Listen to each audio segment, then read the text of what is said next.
Hello, everyone, and welcome back to the final week 4 of the Chore Coat Quilt Along.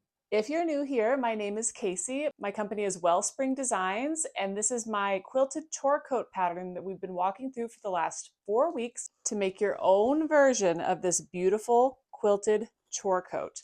It's been so fun to have you all here. I have loved seeing all of your different versions of your chore coats. They are all so unique and lovely. It's been so fun hearing everything you have learned over the past 4 weeks. We've developed a lot of new skills, we've practiced different techniques, and most of all, we have had so much fun together. So if you've made it to this point, I want you to take a second and be really proud of yourself. A quilt coat is not a small project. You've cut into a beautiful quilt.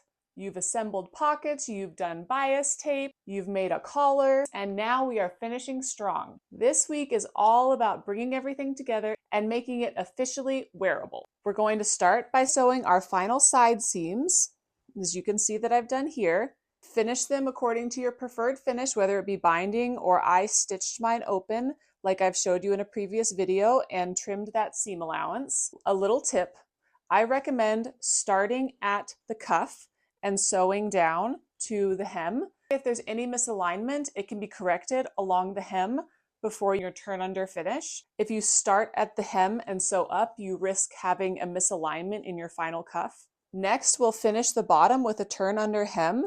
This is optional. You can also add a bias binding. And last, the closures. So you have your button placket where you can either make buttonholes and attach buttons, or my personal preference is to add snaps. I will have another video walking you through which snaps I use and how.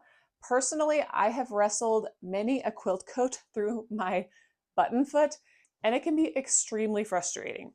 This chore coat is the first time that I used snaps instead of buttons, and let me tell you, it changed my life. I will never go back. It is so much easier, so fast. You don't have to seam rip buttonholes over and over.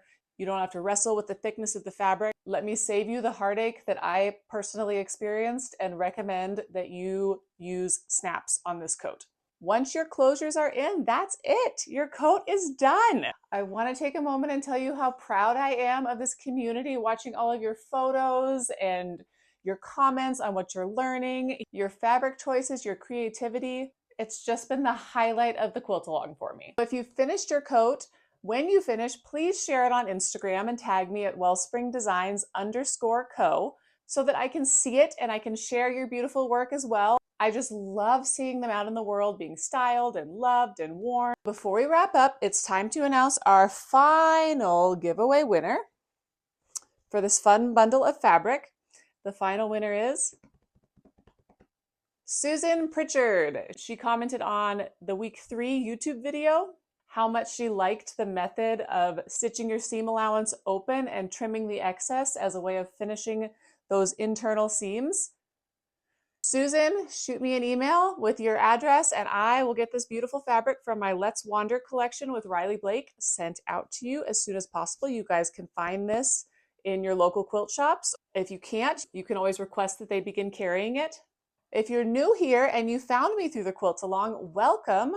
I design modern quilts and garment patterns specifically designed to turn patchwork into wearable pieces. If that's your thing, make sure you subscribe so you don't miss what's coming next. And if you've been here from the beginning, truly thank you from the bottom of my heart. I hope this coat keeps you warm and is something you're proud of wearing. Congratulations on finishing. I'll see you in the snaps tutorial and in the next quilted clothing project that I will be walking you through. I'll have another pattern coming out at the end of April or beginning of May, and I'll be doing another quilt along for that. So I would love to have you come back and join me for another fun wearable quilted piece.